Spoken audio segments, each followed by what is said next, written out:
Hello, everybody. Welcome here to the Nike EYBL circuit stop. Stop number 3 this spring for the EYBL circuit here in Kansas City. He's Trevor Andershock. I'm Jeff Radjohns. A number of Indiana basketball recruiting targets were in action tonight. Trevor, I'll let you start wherever you want to start. Standouts, just somebody who kind of caught your eye tonight. I think you have to start with the 16U game between Indy Heat and MoKan, featuring Isaiah Hill from Pike, a Indiana target, 6'10", 6'11" shot blocker, against Malachi Jordan from MoKan, who just received the Indiana offer as well. So you got two Indiana prospects going at each other, and I thought it was a big surprise that Indy Heat won by 21 points, really pulled away late and made it take or erase any doubt in that game. I thought that was the biggest surprise of the night.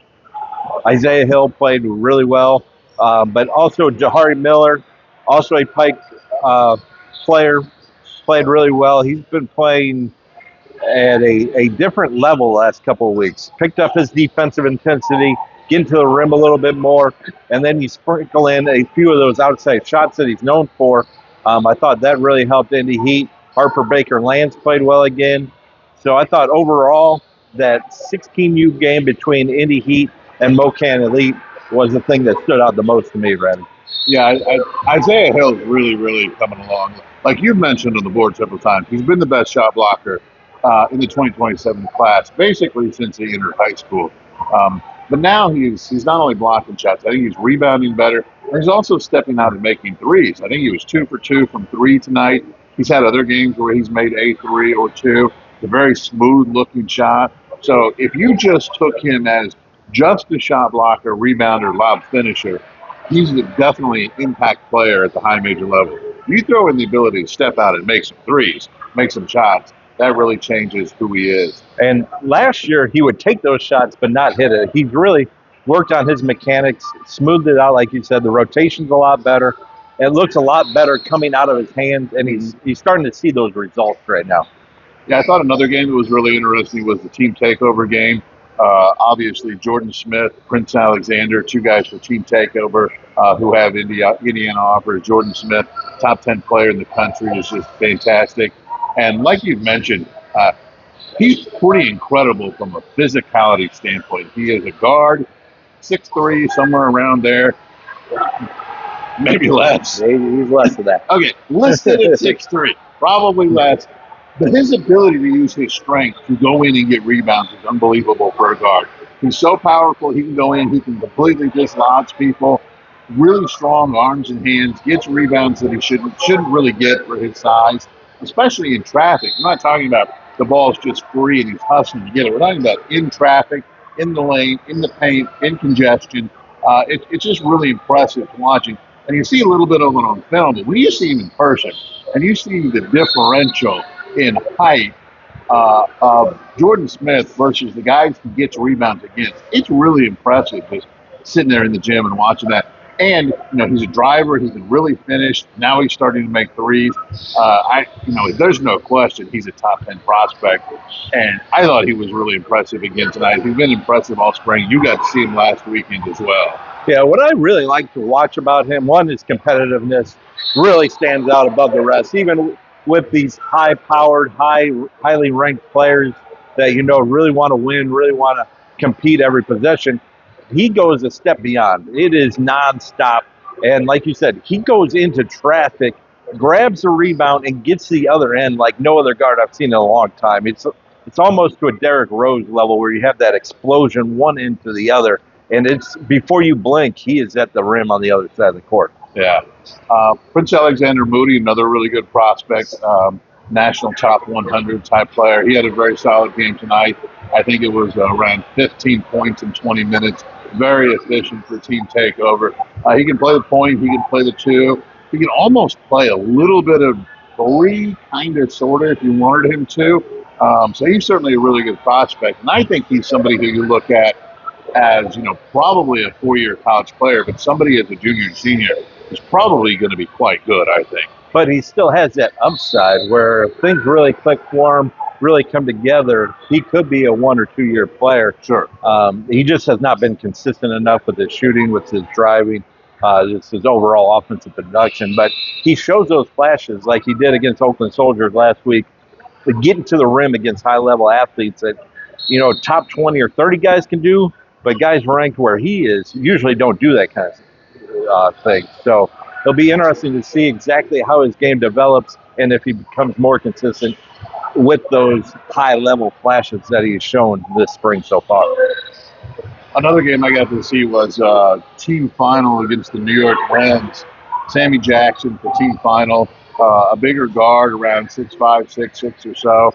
And for the New York Reds, Najee Hines, listed at 6'10", probably around 6'8", really nice looking center prospect.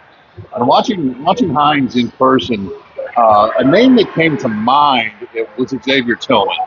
And I'm not saying he's going to become as good as Tillman. Tillman was Defensive Player of the Year in the Big Ten as a junior. He was a second-round NBA draft pick as a junior. I'm not saying skill level is identical or anything like that. But when you think of who do they play like, who are they physically like, he's a lot like Tillman. Big lower base, really knows how to knock people around, really knows how to really hold people off when he's going for rebounds. Gets some boards below the rim, but he really clears space. Will dunk everything when there's a clear path to the rim. But he looks a lot like Xavier Tillman, plays a lot like Xavier Tillman. With Sammy Jackson, he didn't have a great scoring night tonight. Went 1 for 2 from 3, but struggled had some drives that rolled off, only scored 3 points. But he did have 5 assists, and he had several other passes where he really kind of drew the second defender, kicked it out. Teammate shots didn't quite go in, but he easily could have had 8 or 9 assists. I thought Sammy Jackson's passing was pretty impressive tonight. Yeah, I think he projects really well as that lead guard with size 6'6", 6'7". Can really pass it, really anticipates his teammates breaking open. And like you said, he'll sprinkle in a 3 here or there. Not a big-time scorer for this team final program. So I think that kind of projects exactly the same to the college level. He'll be a playmaker. He'll be a passer. He'll hit the open shot.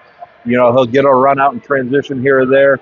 But it's passing that will really be the top tier, asset to a college program.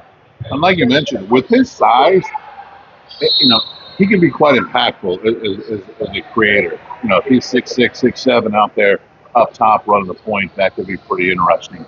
And then you finished the night. You got to see Ethan Taylor and Cole Flower, I do believe. Yeah, Ethan Taylor having his best game probably of the spring so far, dominating in the paint, but getting to the free throw line a ton.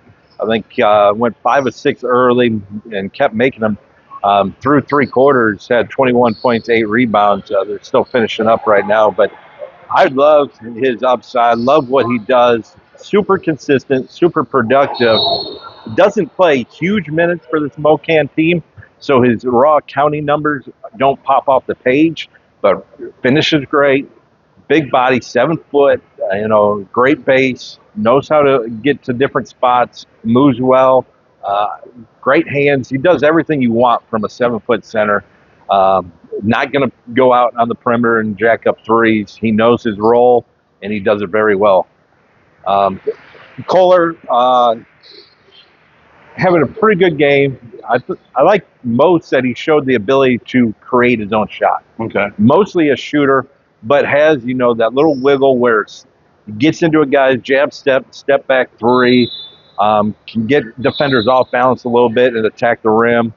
But, going forward at a high major Big Ten level, he will be mostly a 3-point shooter. Right. Well, that'll wrap it up for us tonight here in Kansas City. Again, this is the 3rd EYBL stop. It's a 4-day weekend this time. Games Friday, Saturday, Sunday, and Monday with the Memorial Day weekend. And we will be here all 4 days to put eyes on all the Indiana prospects who are playing here in this event. So for Trevor Andershock, I'm Jeff Rabjohns. We'll have a lot more coming up on Peegs.com.